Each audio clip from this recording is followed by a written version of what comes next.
British আমলে বীরত্বের পুরস্কার স্বরূপ উলা থেকে নাম বদলে বীরনগর হয়ে যাওয়া নদিয়া জেলার প্রাচীন এই জনপদের উত্তরপাড়ায় রয়েছে এক অতি প্রাচীন বিন্ধ্যবাসিনী মাতার মন্দির। বীরনগর রেল স্টেশন থেকে রিকশায় চড়ে মাত্র কয়েক মিনিটের মধ্যে এই মন্দিরে পৌঁছানো যায়। মন্দিরে মা বিন্ধ্যবাসিনীর একটি প্রাচীন কষ্টি পাথরের মূর্তি পূজিত হয়।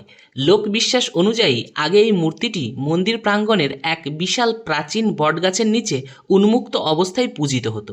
পরবর্তীতে মন্দিরটি নির্মাণ করা হয়েছে। প্রতি বছর বুদ্ধ পূর্ণিমা উপলক্ষে বিন্ধ্যবাসিনী মায়ের বারোয়ারি পুজো অনুষ্ঠিত হয়। দুর্গাপুজোর মতো সেই সময় একটানা 4 দিন ধরে এই উৎসব চলে।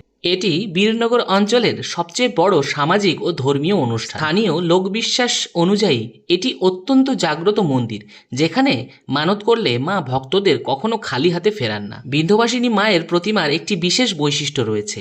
মায়ের সঙ্গে যে দুটি নারী মূর্তিকে আমরা দেখতে পাই, সে দুটি কিন্তু মোটেই লক্ষ্মী বা সরস্বতী নন।